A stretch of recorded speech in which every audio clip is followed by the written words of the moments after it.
Hello students, मैं दीपक नैन मां शारदे पावटा के ऑनलाइन प्लेटफॉर्म पर आपका हार्दिक स्वागत करता हूं। और जैसा कि आप जानते हैं, हम आपके लिए जो twelfth based NCERT based MCQ series लेके आए हैं बायोलॉजी बुक से, उसको हम कंप्लीशन की तरफ बढ़ते हुए आज हमारा जो लास्ट चैप्टर है ओल्ड सिलेबस के बेस पे, उसकी सेकंड क्लास उसको डिस्कस करने जा रहे हैं। इससे पहले इसकी फर्स्ट क्लास में हमने कुछ बेसिक्स है वो डिस्कस किया था। कौन कौन से टाइप के पोल्यूशन है, किस टाइप के क्वेश्चन है वो बन सकते हैं। इसके अलावा 15 क्वेश्चन है वो हम फर्स्ट पार्ट में कंप्लीट कर चुके हैं। आज के सेशन में हम 16 टू 30 क्वेश्चन है वो सोल्व करने जा रहे हैं। और आज के क्वेश्चन की स्टार्टिंग कर देते हैं बिल्कुल फर्स्ट क्वेश्चन से। Question number 16, acid rains are produced bye.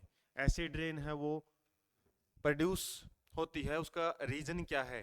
तो इसमें पूछा हुआ आपसे किस किस गैस की वजह से एसिड रेन बनती है। तो एसिड रेन NO2 SO2 की वजह से है। ये तो हम 10th क्लास में पढ़ते हैं, nitrogen oxide and sulphur oxide. Sulphur dioxide भी हो सकता है, ट्राई ऑक्साइड हो सकता है, उनकी वजह से। और ये कहाँ से बनते हैं? हमारे फॉसिल फ्यूल्स जो कोयल पेट्रोलियम है है ना, उनके अंदर इनकी बर्निंग होती है तो ये गैसेस निकलती हैं। फिर ये क्या करती हैं? सिंपली जैसे NO2 H2O के साथ रिएक्ट करके HNO3 है एक प्रकार का एसिड, वो बना लेती है। इसके अलावा यदि हम बात करें, SO2 गैस है वो क्या बना लेती है? H2SO4। और ये क्या है? एसिड हैं। और ये एसिड जब रेन के साथ गिरते हैं तो उसकी वजह से एक्वेटिक ऑर्गेनिजम्स हैं उनके लिए प्रॉब्लमेटिक हो सकते हैं। इसके अलावा जो हमारे काफ़ी सारी बिल्डिंग हैं जैसे ताजमहल है, उससे रिलेटेड भी हम पढ़ेंगे, क्वेश्चन में आएगा, तो उनको भी वो डैमेज करते हैं। तो यही हमारा आंसर है। हालांकि फिर भी देख लेते हैं, production of NH। NH means वैसे तो NH3 आना चाहिए, अमोनिया। अमोनिया का इतना रोल नहीं होता इसमें। Excess release of carbon monoxide by incomplete combustion, ये तो क्या करता है? सिंपली यदि कार्बन मोनोऑक्साइड से रिलेटेड कोई कॉन्सेप्ट आए तो ये हमारा जो हीमोग्लोबिन है ना, उसकी ऑक्सीजन बाइंडिंग कैपेसिटी को कम कर देता है, जिसकी वजह से हीमोग्लोबिन है अब ऑक्सीजन को अच्छे से ट्रांसपोर्ट नहीं कर पाएगा, बॉडी में ऑक्सीजन की कमी हो जाएगी और ऑक्सीजन डेफिशिएंसी की वजह से डेथ भी हो सकती है। बंद कमरे में अंगीठी जला के क्यों नहीं सोना चाहिए, उसी का रीजन रहता है ये। इसके अलावा excess formation of CO2 by combustion and animal respiration, CO2 की वजह से तो ग्लोबल वार्मिंग होती है, ग्लोबल वार्मिंग। और उसके हम काफ़ी सारे इफेक्ट है वो हमारे एनवायरनमेंट में देखते भी हैं। ग्लोबल वार्मिंग का मतलब पूरे संसार का टेम्परेचर है वो बढ़ना।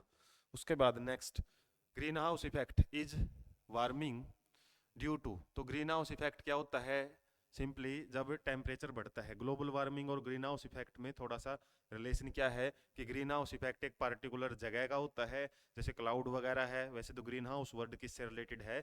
जो प्लांट या फिर हॉर्टिकल्चर वगैरह में, पॉलीकल्चर में हम क्या करते हैं, कुछ जैसे पॉलिथीन वगैरह से ढक देते हैं, या फिर जैसे आपने देखा होगा जहाँ पे फलों वगैरह की सब्जियों की खेती की जाती है, स्पेशली वहाँ पे जब सर्दी ज़्यादा पड़ती है तो पन्नियों से ढक दिया जाता है, उसको पॉलिथीन से कवर कर दिया जाता है ताकि वहाँ पे टेम्परेचर बढ़े। तो कांच वगैरह है, उसमें भी क्या होता है, लाइट एंटर तो कर जाती है, बाहर नहीं निकल पाती, जिसकी वजह से हीटिंग इफेक्ट देखने को मिलता है। तो एक हीटिंग इफेक्ट होता है ना, जो किसी भी बंद खासकर ऐसी जगह पे जहाँ की जो वाल है वो ट्रांसपेरेंट हो, और उसी को हम क्या बोलते हैं? Green house effect. तो ग्रीन हाउस इफेक्ट किसकी वजह से होता है ये आपसे पूछा हुआ है। और जब ज़्यादा ग्रीन हाउस इफेक्ट देखने को मिले, उसी की वजह से ग्लोबल वार्मिंग है वो भी होती है। तो सिंपली किसकी वजह से है? Increase in the temperature due to, temperature बढ़ता है ना इसमें, किसकी वजह से? Carbon dioxide gas concentration of atmosphere. तो CO2 का क्या रोल होता है? CO2 है ना, ये हीट एब्जॉर्ब करती है। अब हीट अच्छा खासा एब्जॉर्ब करेगी, यदि CO2 ज़्यादा है हमारे एनवायरनमेंट में तो ज़्यादा से ज़्यादा हीट है वो एब्जॉर्ब करके वहाँ पे पास की जगह को गर्म कर देती है ये। तो सी ऑप्शन हमारा करेक्ट है, क्योंकि CO2 की वजह से ही सीधा सा इफेक्ट है ग्रीन हाउस इफेक्ट का, और ग्रीन हाउस इफेक्ट की वजह से ही होती है ग्लोबल वार्मिंग। उसके बाद next, gas release during Bhopal tragedy. जो ट्रेजिडी हुई थी भोपाल गैस ट्रेजिडी के नाम से ही फेमस है, ये 1984 के अंदर हुई थी। और लगभग 2 to 3 दिसंबर, मतलब 2 दिसंबर की शाम या फिर 3 दिसंबर की सुबह के बीच का जो टाइम था, रात को जो गैस है वो लीक हुई थी ये 1984 में, जिसकी वजह से बहुत ज़्यादा लोगों को वहाँ पे क्या प्रॉब्लम फेस की थी, काफ़ी सारी डेथ भी हमको देखने को मिली थी। तो कौन सी गैस थी वो? Methyl isocyanate gas. ये डायरेक्ट क्वेश्चन है, MI से भी इसको बोलते हैं। मिथाइल आइसोसाइनेट गैस क्या करती है? ये अपनी बॉडी के अंदर जाके मतलब रेस्पिरेशन रिलेटेड प्रॉब्लम है वो क्रिएट करती है।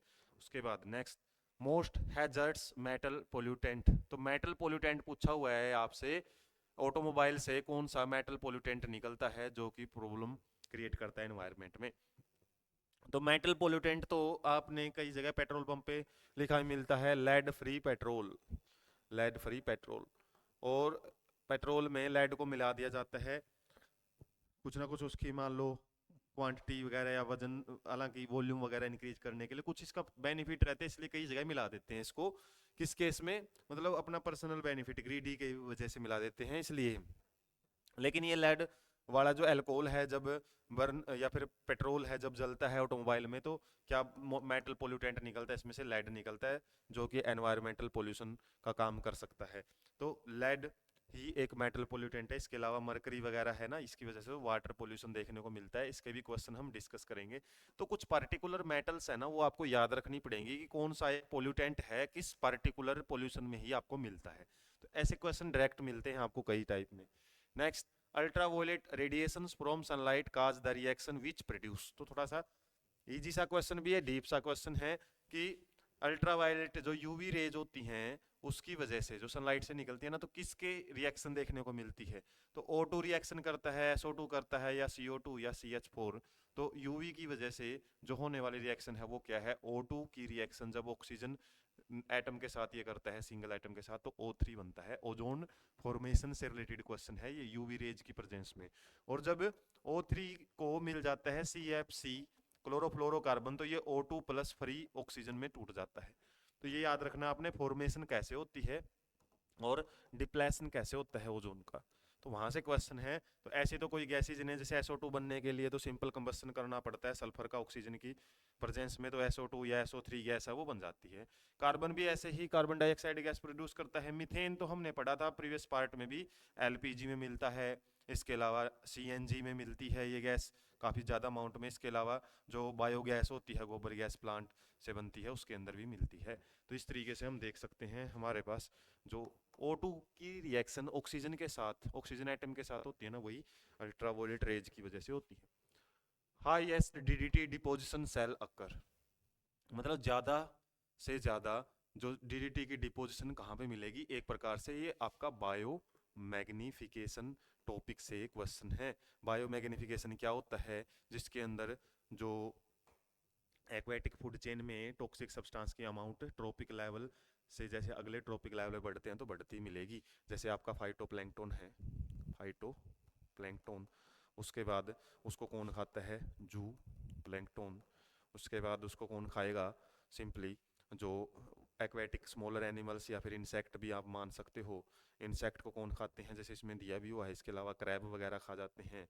इसके अलावा इनको ईल वगैरह, ईल मछली होती है वैसे तो, ईल्स मछली जैसा ही होता है, तो वो खा जाती हैं। इसके अलावा ईल्स को कौन खाता है फिर?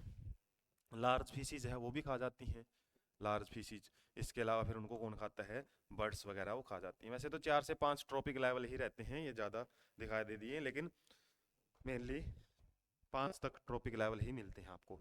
तो जिस तरीके से, जैसे मान लो यहाँ पे DDT की कंसंट्रेशन बहुत कम है, लेकिन जो प्लैंकटन है वो अकेला एक फाइटोप्लैंक्टन को थोड़े खाता है, वो तो काफ़ी सारों को खाता है। तो इसके अंदर अमाउंट थोड़ी और बढ़ेगी। जैसे 0.0005 है, तो यहाँ पे 0.005 ppm है, वो अमाउंट देखने को मिलती है। बायोमैग्निफिकेशन में एग्जाम्पल पढ़ते हैं ना, तो ये अमाउंट बढ़ती रहती है। तो इसी में पूछा है कि सबसे ज़्यादा कहाँ मिलेगी आपको? सिंपली जो सी गुल्स या फिर जो बर्ड्स होते हैं जो मछलियाँ खाते हैं, सी या फिर हम फिश ईटिंग बर्ड्स भी बोलते हैं, वहाँ पे मैक्सिमम डिपोजिशन या हाईएस्ट डिपोजिशन मिलता है। सबसे कम आपसे पूछे तो फाइटोप्लैंक्टन में मिलेगा। दो ही पूछ सकता है, सबसे कम सबसे ज़्यादा। उसके बाद next, fish die in water bodies polluted by sewage. Sewage क्या होता है? जो गंदा पानी होता है। सीवेज ट्रीटमेंट प्लांट भी लगाए जाते हैं। इसके अंदर ज़्यादातर कौन सा होता है? ऑर्गेनिक वेस्ट देखने को मिलता है। ऑर्गेनिक वेस्ट जैसे ह्यूमन एक्सक्रीटा वगैरह हो गया, इसके वाटर में मिलते ही 0.1% मिलते ही वाटर है वो अनफिट हो जाता है, हम उसको यूज नहीं कर सकते। और सिंपली अब जब ऑर्गेनिक वेस्ट बढ़ता है तो उसको डाइजेस्ट करने के लिए जो हमारे एरोबिक बैक्टीरिया होते हैं, एरोबिक बैक्टीरिया, वो क्या करते हैं? अब इस ऑर्गेनिक वेस्ट को इनऑर्गेनिक में बदलने के लिए ज़्यादा से ज़्यादा ऑक्सीजन है वो यूज करते हैं। और ये ऑक्सीजन कौन सी होती है, वाटर सोल्यूबल ऑक्सीजन होती है, या वाटर डिजोल्ड ऑक्सीजन भी बोल सकते हैं। वाटर डिजोल्ड ऑक्सीजन है, उसको यूज कर करके क्या करते हैं, उसको सिंपल इनऑर्गेनिक सब्सटेंस में बदल देते हैं। कहने का मतलब क्या है कि पोल्यूशन खत्म कर देते हैं। बैक्टीरिया तो अच्छे होते हैं लेकिन क्या है, ये ऑक्सीजन भी खा जाते हैं साथ में, एरोबिक बैक्टीरिया होते हैं। और जितनी ऑक्सीजन की इनको जरूरत होती है उसको बोलते हैं BOD. BOD means amount of oxygen demanded by microbes to break organic waste into the inorganic substance, simply BOD उसको बोलते हैं। तो जितना ज़्यादा ऑर्गेनिक वेस्ट होएगा उतनी ज़्यादा बीओडी होएगी। और यदि ये ऑक्सीजन को यूज कर रहे हैं वाटर से तो जाहिर सी बात है वहाँ पे जो भी ऑर्गेनिज्म है, एक्वेटिक ऑर्गेनिज्म, उनके लिए प्रॉब्लम क्रिएट हो जाएगी, उनको ऑक्सीजन नहीं मिलेगी और उनकी डेथ होना शुरू हो सकती है। तो यही बोल रहा है कि फिश है वो मरती हैं, क्यों मरती हैं, क्योंकि जो ऑक्सीजन का लेवल है ना वो रिड्यूस हो जाता है, माइक्रोब्स है ना वो ऑक्सीजन यूज कर लेते हैं, जिसकी वजह से ऑक्सीजन का लेवल कम और हमारी फिशेज है वो मरना शुरू हो जाती हैं। उसके बाद next, disease caused by eating fish found in water contaminated with industrial waste having mercury. तो ये मरकरी से रिलेटेड डिजीज है, मैंने बताया था ये वाटर पोल्यूशन से होने वाली एक डिजीज में आता है मरकरी, एक प्रकार का मेटल पोल्यूटेंट है। और कौन सी डिजीज होती है ये, मीनामाटा डिजीज होती है, जो कि एक बे ऑफ जापान के अंदर है ना, एक मीनामाटा बे है, जैसे बंगाल की खाड़ी है ना, ऐसे ही एक वहाँ पे हम बोल सकते हैं वाटर बॉडीज या ओशन के पास रहने वाली मतलब एक जगह है मीनामाटा बे, वहाँ पे ये डिजीज सबसे पहले इन्वेंट की गई थी। मरकरी ज़्यादा था उस जगह पे, किसी फैक्ट्री ने या फिर इंडस्ट्री ने वो वाटर के अंदर जैसे ही मिलाया तो उसकी वजह से वहाँ के आसपास के लोगों में ये डिजीज देखने को मिली, तो इसलिए इसको मीनामाटा डिजीज बोलते हैं। मरकरी से रिलेटेड, एम से मरकरी, एम से मीनामाटा। ब्लाइट डिजीज तो ये तो हम ज़्यादातर वेजिटेबल में देखते हैं, लेट ब्लाइट और पोटैटो वगैरह। और ये हैसीमोटो डिजीज है ना, ये थायराइड ग्लैंड की डिजीज होती है भाई, थायराइड ग्लैंड की डिजीज, इसका हालांकि मरकरी से कोई लेना देना नहीं है। एक होता है ओस्टियोस्क्लेरोसिस और एक होता है ओस्टियोपोरोसिस, ये दो याद रख लेना। ओस्टियोपोरोसिस क्या होता है, इसमें तो हमारी बोन्स हो जाती हैं वीक, कमज़ोर हो जाती हैं, क्योंकि कैल्शियम लेवल कम हो जाता है ब्लड में या बॉडी में, तो जिसकी वजह से उस कैल्शियम की कमी को पूरा करने के लिए हड्डियों से जो कैल्शियम है ना वो ब्लड के अंदर डिजोल्व होना शुरू हो जाता है, मतलब हड्डियां हो जाती हैं कमज़ोर। और ओस्टियोस्क्लेरोसिस क्या होता है, इसमें हो जाती है कैल्शियम यदि ज़्यादा हो ब्लड के अंदर, ज़्यादा इनटेक हो, तो एक्सेस ऑफ कैल्शियम की वजह से ज़्यादा बोन फॉर्मेशन होता है, या फिर हम बोल सकते हैं बोन के एजिज वगैरह बनने शुरू हो जाते हैं, या फिर एज जो बोन की डेंसिटी है ना वो बहुत ज़्यादा बढ़ जाती है। तो इस तरीके से कॉन्सेप्ट है ना थोड़े से क्लियर रखो, कोई भी चीज़ आपको नई ना लगे, इसलिए हर वर्ड का आपको ध्यान रहना जरूरी है।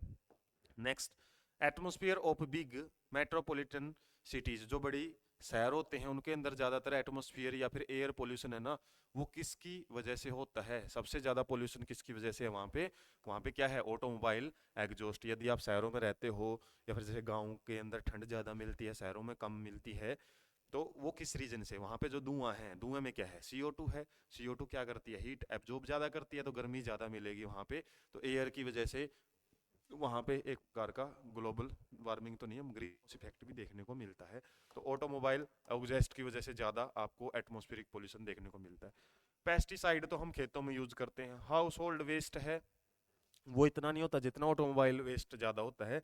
रेडियो एक्टिव फॉल आउट तो ऐसा तो कुछ नहीं है, यदि यहाँ पे न्यूक्लियर पावर प्लांट है कहीं पे उसके आसपास मिलता है ये तो, वरना हर जगह नहीं मिल सकता। इसमें ऑन एन एवरेज पूछा है कि बिग मेट्रोपॉलिटन सिटी में किसकी वजह से ज़्यादा पोल्यूशन देखने को मिलता है। When huge amount of sewage is dumped into a river, जब बहुत ज़्यादा अमाउंट में जो गंदा पानी है वो रिवर में डंप किया जाता है, मतलब वो उसे उसको छोड़ा जाता है, इट्स बीओडी विल, बीओडी अभी बात की थी हमने, बायोलॉजिकल ऑक्सीजन डिमांड क्या होएगी, बायोलॉजिकल ऑक्सीजन डिमांड है, जाहिर सी बात ऑर्गेनिक वेस्ट ज़्यादा है तो ये भी इंक्रीज हो जाती है, जितना ज़्यादा बीओडी उतना ही ज़्यादा पोल्यूशन हम बोल सकते हैं वाटर में है। उसके बाद आ गया फिर ये मिनमेटा बे ऑफ जापान है, एक बताया था आपको मिनमेटा, जैसे हमारी बंगाल की खाड़ी है ना ऐसे ही। द एनिमल्स विच रिमेंड, ये एक खास बात है, एक छोटी सी इंटरेस्टिंग बात है कि बहुत सारे एनिमल्स को, और एनिमल्स में भी किसको, मैमल्स को ये डिजीज देखने को मिली, मिनेमाइटा डिजीज है, लेकिन एक को नहीं मिली, वो कौन थे, रैबिट्स थे। और ऐसा माना जाता है कि रैबिट्स क्या हैं, ये हर्बीवोर्स होने की वजह से, हर्बीवोर्स होने की वजह से ये किस पे डिपेंडेंट है, प्लांट्स पे, इसके अलावा ग्रासेज वगैरह पे डिपेंडेंट है। और सिंपली जो ये डिजीज उस टाइम देखने को मिली वो वाटर बॉडीज में थी मरकरी, और मरकरी वो वाटर बॉडीज वो किसके अंदर आया, फिर वो फिशेज के अंदर। और फिश जो खाने वाले या फिर कार्निवोर्स जो एनिमल्स थे उसमें जैसे पिग्स आ गए हैं, डॉग्स आ गए हैं, कैट आ गए हैं, ह्यूमंस मैमल्स में ज़्यादातर जो कार्निवोर्स मैमल्स है उसकी वजह से ही ये ज़्यादातर इन ऑर्गेनिज्म में मिली और वो रैबिट्स में नहीं मिली। The Taj Mahal is threatened due to the effect of, ये इजी सा क्वेश्चन है, आप इसको कमेंट सेक्शन में छोड़ सकते हैं। इसका आंसर क्या है, एसिड रेन की वजह से ये है, और एसिड रेन किसकी वजह से है वो आपको पता होना चाहिए simply. Next, the most environmental hazard were created by accident in nuclear power plant and MIC बताया था, मिथाइल आइसोसाइनेट, और वहां से सीधा सा मतलब किसका है, भोपाल का है, भोपाल गैस ट्रेजेडी। तो भोपाल यहाँ पे है सेकंड। अब रिस्पेक्टिवली बोला हुआ है, इसने ये ध्यान रखना आपने, रिस्पेक्टिवली मींस जो न्यूक्लियर पावर प्लांट में जो एक प्रकार का एक्सीडेंट देखने को मिला था वो किस में हुआ था, और जो MIC मिथाइल आइसोसाइनेट जो गैस है उसकी वजह से जो ट्रेजेडी है वो कहाँ देखने को मिली थी, वो भोपाल में मिली थी। और भोपाल में मैंने बताया था कब, 1984। तो ये डेट भी याद है तो यहीं से आपका आंसर आ सकता है। इसके अलावा यूक्रेन के अंदर एक चेरनोबियल ऐसा आइलैंड या एक ऐसी जगह है जहाँ पे न्यूक्लियर पावर प्लांट में गड़बड़ी हो गई थी, वहाँ पे अभी भी रेडियो एक्टिव या रेडिएशन एनवायरनमेंट में मिलती हैं। वो आइलैंड बिल्कुल सुनसान बना दिया गया है, यूक्रेन के अंदर है, उस पर आज भी जो इंसान है वो नहीं जा सकते। ऐसा माना जाता है कि न्यूक्लियर पावर प्लांट में यदि गड़बड़ी हो जाती है ना तो 100 साल, कई कई साल लग जाते हैं उस जगह पे रेडिएशंस को ख़त्म होने के लिए। तो इसलिए सिंपल सा आंसर हमारा इसमें क्या रहेगा, डी। सेकंड लास्ट क्वेश्चन आज के सेशन का, if the forest cover is reduce to half, यदि हम जंगलों को खत्म कर रहे हैं, एक प्रकार से डिफोरेस्टेशन करते जा रहे हैं, what is the most likely to happen on the long term basis, मतलब आने वाले टाइम में हमको किस चीज की दिक्कतों का सामना करना पड़ सकता है। Tribal living in these areas will starve death, मतलब वो मर जाएंगे भूखे, भूख की वजह से, हालांकि उनके पास तो और भी रिसोर्सेज हैं वो कर सकते हैं। इसके अलावा और देख लेते हैं, cattle in these and adjoining area will die due to lack of, चारे की वजह से जो कैटल्स मवेशियां हैं वो उनकी डेथ हो जाएगी। इसने बोला है क्या, लॉन्ग टर्म बेसिस बोला है इसने, लॉन्ग टर्म मतलब लंबे टाइम के बाद कौन कौन से इफेक्ट देखने को मिल सकते हैं। तो ये तो एट ए टाइम भी मिल सकते हैं प्रॉब्लम, यदि मान लो कोई ट्राइबल कम्युनिटी है पार्टिकुलर जगह पे ही डिपेंडेंट है, उनकी डेथ तो एट ए टाइम भी हो सकती है जैसे ही फॉरेस्ट खत्म होंगे। इसके अलावा कैटल्स को भी प्रॉब्लम हो सकती है। Large areas will become deserts, ये लॉन्ग टर्म हम मान सकते हैं कि वहाँ पे यदि फॉरेस्ट को हम खत्म करते ही जा रहे हैं, करते जा रहे हैं, तो वहाँ पे क्या है, डेजर्ट है, डेजर्टिफिकेशन है वो ज़्यादा से ज़्यादा देखने को मिलेगा। Crop breeding programmes will suffer due to reduced availability of variety of germplasm, ऐसा तो कुछ नहीं है कि जर्म प्लाज्म हम फॉरेस्ट से यूज करते हैं, वो तो हम लैब में टेक्नोलॉजी से बनाते हैं और उसके बाद उसको क्रॉप्स में या फिर हम बोल सकते हैं फील्ड में या बड़े पैमाने पे यूज करते हैं। तो सिंपली यहाँ पे लार्ज एरियाज है वो डेजर्ट में बदल जाएंगे, उसी को हम क्या बोलते हैं, डेजर्टिफिकेशन बोला जाता है। और डेजर्टिफिकेशन किसकी वजह से होता है, डीफोरेस्टेशन की वजह से होता है। और यदि हम डीफोरेस्टेशन का एक उल्टा होता है रीफोरेस्टेशन, जब हम प्लांट्स वगैरह को लगाना शुरू करें तो उसको रीफोरेस्टेशन बोलते हैं। उसके बाद लास्ट क्वेश्चन आज के सेशन का, the CO carbon monoxide content by volume in the atmosphere atmospheric air is about, तो CO कंटेंट कितना है, हालांकि यहाँ पे जो बात की हुई है ना इसने CO2 की हुई है भाई, CO2 का याद रखो, CO2 की अमाउंट कितनी है, 0.0314% है। तो ये पॉइंटों में ध्यान रखना, 0.03 है, इतनी अमाउंट रहेगी आपकी CO2 की, मतलब काफ़ी कम अमाउंट है, लेकिन इसकी इतनी सी भी अमाउंट फोटोसिंथेसिस के लिए बहुत है, प्लांट फोटोसिंथेसिस करते हैं। इसी अमाउंट में यदि थोड़ा सा इंक्रीमेंट हो जाए तो ग्लोबल वार्मिंग भी कोज हो सकती है। देखो तो कितनी एक बारीकियों का ध्यान एटमॉस्फेयर में या नेचर है रखती है अपने एनवायरनमेंट में, और थोड़ा सा भी एक इंक्रीज या डिक्रीज देखने को मिलता है तो बहुत बड़े पैमाने पे उसका इफेक्ट है वो भुगतना पड़ सकता है नेचर को के अंदर रहने वाली जो अलग अलग स्पीसीज है। तो इस तरीके से जो आज के सेशन में भी हमने जो क्वेश्चन है MCQ वो कंप्लीट कर ली हैं, बचे हुए जो क्वेश्चन है वो हम नेक्स्ट सेशन में कंप्लीट करेंगे। और अब तक हम जो टोटल MCQ यदि आपके कैलकुलेट किए जाएं तो 705 क्वेश्चन है वो सोल्व कर चुके हैं। और इन क्वेश्चंस को यदि आपने टाइम टू टाइम प्रैक्टिस किया है तो आपके नीट में काफ़ी हेल्पफुल ये होने वाला है, CUT में काफ़ी आपको एक जस्ट एक आइडिया मिल जाएगा क्वेश्चन पूछे कैसे जाते हैं, क्या क्या टॉपिक आपके हेल्पफुल हो सकते हैं। तो इस सीरीज़ का मकसद ही यही था कि आपको क्वेश्चंस की एक लैंग्वेज समझाई जाए। ज़रूरी नहीं कि इन्हीं में से क्वेश्चन मिले आपको, क्वेश्चन आप कहीं से प्रैक्टिस करो। एक माइंड में ये ज़रूर रहना चाहिए कि कौन सा कॉन्सेप्ट आपका इंपॉर्टेंट है और क्वेश्चन किस किस तरीके से आपसे पूछे जा सकते हैं। तो एक और सेशन हमारा बचा हुआ है लास्ट, फिर ये MCQ सीरीज हमारी हम बोल सकते हैं वहाँ पे एंड हो जाएगी। थर्ड क्लास है, उसको भी आप ज़रूर देखें और तब तक आप चैनल के साथ जुड़े रहें, चैनल को सब्सक्राइब रखें और सेशन को अपने दोस्तों के पास ज़्यादा से ज़्यादा शेयर करें। Thank you so much.